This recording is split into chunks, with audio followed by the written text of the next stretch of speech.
সাত কলেজে 2024-25 সেশনে তোমরা যারা ভর্তি পরীক্ষা দিবা প্রিয় শিক্ষার্থী বন্ধুরা, তোমাদের মাথার মধ্যে এখন অনেকটা প্রেশার যাচ্ছে এবং কত প্রেশার যাচ্ছে সেটা আমরা খুব ভালোভাবে জানি, কারণ এই সময়টা আমরাও পের করে আসছি, তাই না?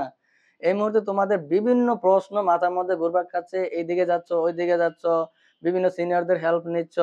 এখন দেখো তুমি এক একটা সিনিয়রদের কাছ থেকে, মানে এক একটা মেন্টর থেকে তুমি এক একটা ইনফরমেশন পাবা, কারো কাছ থেকে এক্সাক্ট কোনো একটা ইনফরমেশন পাবা না। 19-20 হবেই। সো এই কারণে তোমার ফোকাস থাকবে হচ্ছে তুমি জাস্ট কোয়েশ্চেন ব্যাংকটা দেখবা, কোথায় কোথায় থেকে প্রশ্ন হয় সেই টপিকস গুলো খাতার মধ্যে লেখা রাখবা, ঠিক আছে? ন্যারেশন থেকে হয়েছে এটা, তারপর হচ্ছে তোমার আর্টিকেল থেকে এটা হয়েছে, চেঞ্জিং সেন্টেন্স থেকে এটা হয়েছে। এইভাবে তুমি টপিক সিলেক্ট করে ওই টপিক গুলো খুব ভালোভাবে পড়ো। এমন না যে তুমি ছোট মানুষ, তুমি তো এখন এডমিশনের জন্য নিজেই পড়তে পারতেছো, নিজে বোর্ড বইগুলো সলিউশন করতে পারতেছো, গ্রামার বই পড়তেছো, ঠিক আছে?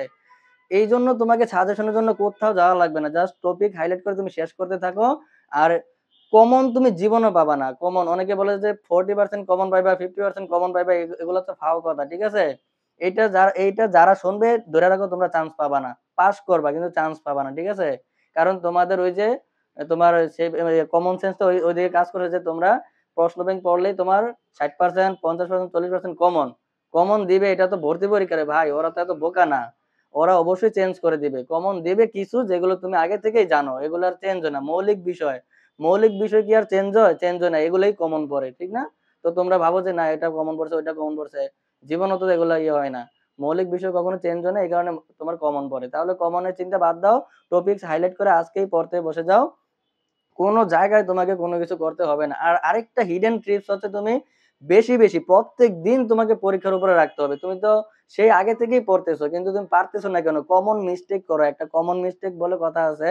পরীক্ষার মধ্যে তুমি পারা একটা জিনিস এগুলো ভুল করে চলে আসো। যেমন এই যে এমবিবিএস পরীক্ষার মধ্যে তোমার আসছে কি, যে তোমার আবু সাইদ কবে শহীদ হয়েছিল, এটা কিন্তু সবাই জানতো, সবাই জানতো, কিন্তু পরীক্ষার মধ্যে প্রশ্ন থেকে ওরা এলোমেলো দিয়ে আসছে, অনেকেই জানাটাই।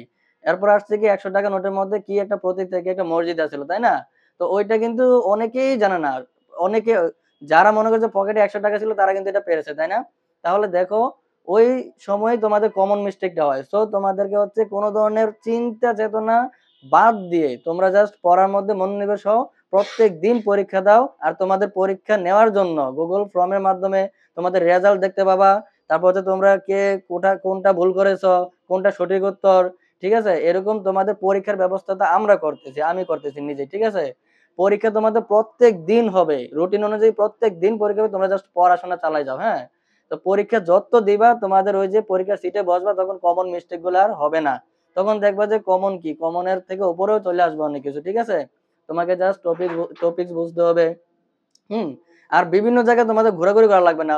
একই গ্রুপে একটা একটা জায়গায় থাকো, লেগে থাকো, এখান থেকে যা শিখো তা দিয়ে পরীক্ষা দাও।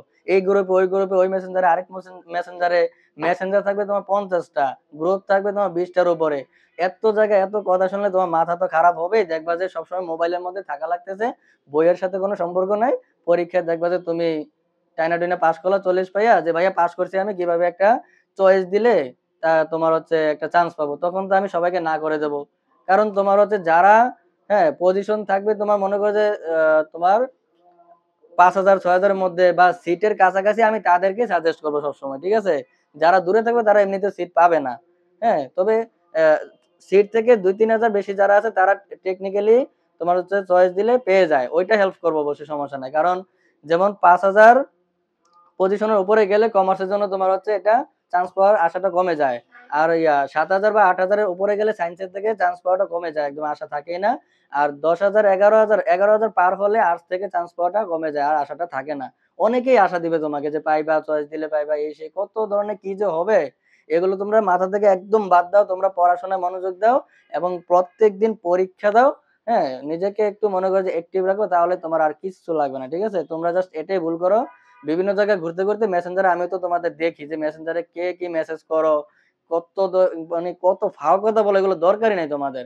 পড়াশোনা নিজেকে কাজে লাগা, মেইন বোর্ড বইগুলো আগে, হ্যাঁ, অধ্যায় ভিত্তিক শেষ করো শর্ট সিলেবাস অনুযায়ী, ঠিক আছে? তারপরে তোমার যেখান থেকে প্রশ্ন করবে সেখান থেকে তুমি পারবা, ঠিক আছে? তোমাদের জন্য হলো শুভকামনা। পরবর্তীতে আরো অনেক ইনফরমেটিভ ভিডিও নিয়ে আসবো, হাজির হব, এবং তোমাদের হচ্ছে বিভিন্ন সমস্যার যে সমাধানটা এটা আমি দেওয়ার চেষ্টা করব। ততক্ষণ পর্যন্ত ভালো থেকো, সুস্থ থেকো। আল্লাহ হাফেজ।